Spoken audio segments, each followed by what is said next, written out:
Hello everyone, আসসালামু আলাইকুম। তো চলে আসলাম রংপুরের ভিডিও নিয়ে। তো আপনাদের আজকে আমি পুরো রংপুর শহরটি ছোট ছোট করে আকারে ভিডিও করে দেখাবো।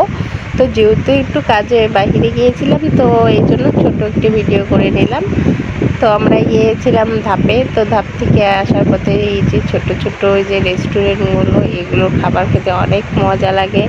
তো এই যে পুলিশ সুপার কার্যালয়। তো আমরা বাসায় যাব, এই জন্য একটু ঘোরাঘুরিও করে নিলাম আর একটু ভিডিও করে নিলাম, যেহেতু আর এই যে মসজিদটা অনেক সুন্দর, রংপুরের অনেক অনেক সুন্দর মাশাআল্লাহ।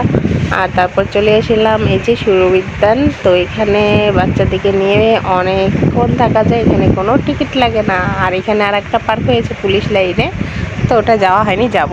আর এই যে ক্যাপ্টেনে খাওয়া দাওয়া করেছি, সামনে পুলিশ লাইন। তো পুলিশ লাইনটা এখন অনেক অনেক সুন্দর করেছে মাশাআল্লাহ, দেখতে অনেক ভালো লাগছে। আর রংপুরের রাস্তাঘাটগুলো অতটা পরিষ্কার আর পরিচ্ছন্ন। তারপরে এই যে পুলিশ ভাইরা, তারা তাদের ডিউটি নিয়ে ব্যস্ত। চলে আসলাম এখন আমরা পৌরবাজারের কাছে।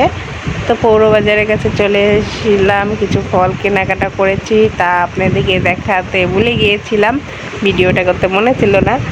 তো এই যে কমিটি সেন্টার এটা। তো যারা যারা রংপুরে বিয়ে করবেন, এই যে কমিটি সেন্টার দেখাই দিলাম। আর তারপরে এই যে চাচাটার সাথে হয়েছে ঝগড়া, রিকশাওয়ালার চাচার সাথে।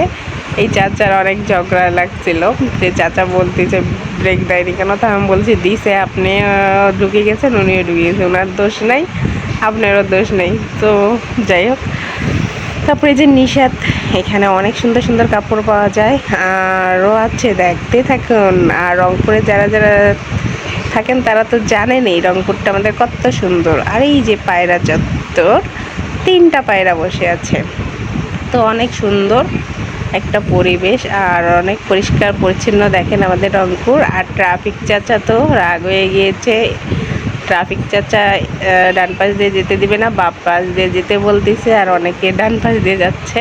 তো বলতে বলতে আমরা শাপলায় চলে আসলাম। তো শাপলা দিয়ে আমাদের বাসা, তো আমরা বাসার কাছাকাছি প্রায়।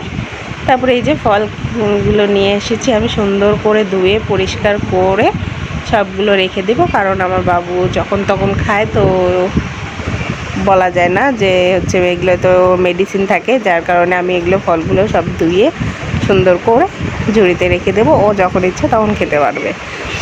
তো সবাই সুস্থ থাকবেন, ভালো থাকবেন। আর আমার ভিডিওটা যে যেখান থেকে দেখতেছেন অবশ্যই